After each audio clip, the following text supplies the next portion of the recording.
Well, ahead of this highly anticipated clash at the Emirates, let's hear from both managers, starting with Mikel Arteta. Yeah, well, obviously, Michael coming in is going to bring new ideas. Always the intensity rises up. You could see in the derby in Manchester the kind of behaviours and the game that they played. So, yeah, we expect a really tough match. We will adapt to that for sure, but we are at home and we know how important that game is for us. Credit to Arsenal, you know, they're in a really strong place at the moment and they've built the squad and the group, and Mikel takes a lot of credit for that. He's done a fantastic job, and I think we've got our own ideas as well of what we need to do and what it's going to take to get there, and that's what we'll keep working towards. Plenty of respect between the two managers. They, of course, met when Michael Carrick was in the job a few years ago. He and United took all 3 points. But let's start with Arsenal. The big question on many fans' minds is, who does Mikel Arteta start with up front? Of course, both Gyökeres and Gabriel Jesus scoring in their midweek game against Inter Milan. I'll come to the striker first. Jesus, I love him. I've always liked him as a player. Like Havertz, And Gyökeres is a goal scorer. It's not happened for him this season for whatever reason. He missed the pre-season. I think that's a big factor. Yeah. I think people don't realise, to try and hit the ground running. But Jesus, I think he's got that know-how in terms of playing in big games. Obviously, at City, won the league numerous times. Seems to be sharp again. The 2 goals overnight. But I don't know. The good thing is you've got 3 very different profiles there. Yes. Gyökeres is more the traditional number 9. Gabriel Jesus is more of a false 9 because he likes to drop a lot, link up to the play, so good technically, better than Gyökeres. And Havertz is probably a bit of a mix of the two. Havertz is not fully fit now anyway to start a game like this and play enough. So it's really Gyökeres or Gabriel Jesus. It could depend on how the opposition is going to play. Yeah. And if you face a low block, if there's space for Gyökeres to run into, because he's probably be better for that with his power. But I think for a game like this, for me, Gabriel Jesus would be better suited, because I think without being too deep and too low, United will still have that block where they won't give you much space to run into, as we saw against City. And for that, Jesus is probably better. That's exactly what I was going to ask you. It seemed like Martinez and Maguire did a really good job at containing the likes of Erling Haaland. So when you look at the other forwards that Arsenal have got, who else can try and cause some damage against the Manchester United side that's full of confidence? I mean, when you speak about the forwards, but it's not just the forwards, it's the team, it's how you set up. And you speak about how they approach it, United. I mean, if they do sit off, then I agree with what you're saying about, you want a number 9 that's going to come and link play and get involved. Yeah. I think, when you're more dynamic and that, you need grass in behind, you need to run in behind. But it's going to be an interesting game. Be interesting to see who he picks. But, Man United obviously got a little bit of momentum at the minute from the game, but I don't think you can get carried away. But it'd be interesting to see how they approach it. A player that's come under increasing scrutiny for Arsenal is their star man, Bukayo Saka, because it's no goals and just 2 assists in his last 8 in the Premier League, we've got to say, because it's completely different stats in every other competition they're fighting on those fronts in. So, Jurrien, why do you think it's not translating to the league? I don't know. I think the injury at the start of the season probably slowed him down a little bit. All the fitness that you work through in the pre-season to be ready for the season, and then if it's early, you've got that injury that kind of stops you in your stride a little bit.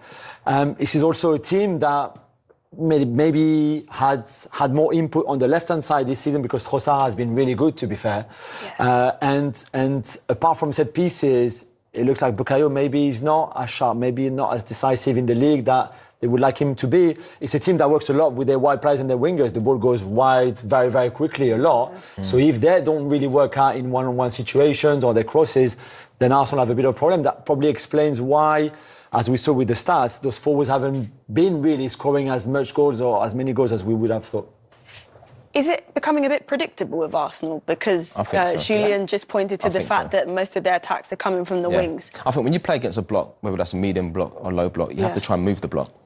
So, we spoke before and I said there's 3 ways to beat the block. You're going to go over the block, which is difficult, but you still can try at times. Go around is what Arsenal do, but I don't think they go through enough.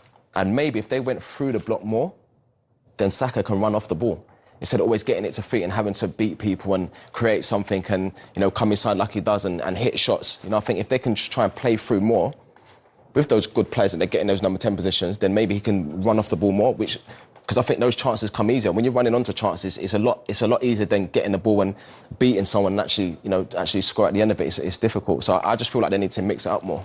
Are you in agreement? Yeah, completely. And Saka depends a lot on Ødegaard. You know, especially with Timber, that triangle there on the right-hand side is key, even for Bukayo to get the ball in the right areas, in the right condition. If Ødegaard is a bit off it, like, to be fair, he's been most of this season and including last season as well, then I think for Saka, he's not put in the best situations, if you want, than if Ødegaard is on top of it like they were together 2 seasons ago. So it's all that collective sharpness to find a little bit more for Arsenal, especially against the block, like Jay just said.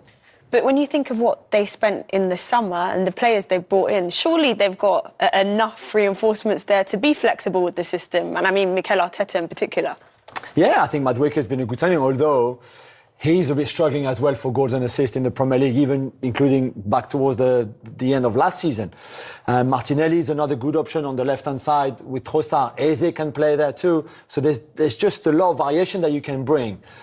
It's still not clicking for some of them yet, because maybe also the control that Mikel Arteta wants in games kind of prevents a little bit his attacker maybe to have the freedom and the flair that they can put. Yeah, I think that's, I mean, similar to Pep, isn't it? You know, that control, that staying in your positions and moving the ball quick. I think you do lose that little bit of freedom where players can sort of like just go and roam and try and create chances like that. Arsenal welcome Manchester United to the Emirates in a pivotal Premier League clash, with Mikel Arteta facing off against former Red Devils legend Michael Carrick, who is currently in interim charge.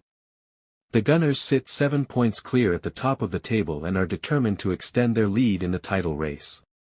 Arteta's side arrive in supreme form, having won their last 5 league matches with a blend of ruthless finishing, high pressing, and defensive solidity. Viktor Gyökeres is hitting top gear, Bukayo Saka continues to dominate on the right, and the midfield duo of Declan Rice and Martin Ødegaard offers control and creativity. The backline, led by William Saliba and Gabriel Magalhães, remains rock solid. Carrick's United have shown flashes of quality but remain inconsistent, especially against top sides. Arsenal will look to exploit defensive vulnerabilities with quick transitions and relentless pressure. A win would send a powerful message to the chasing pack and potentially push the lead into double digits. The Emirates faithful expect nothing less than 3 points in this showdown. With a fully fit squad and momentum on their side, Arsenal are playing like champions. This is the kind of match that can define the season. Please like and subscribe.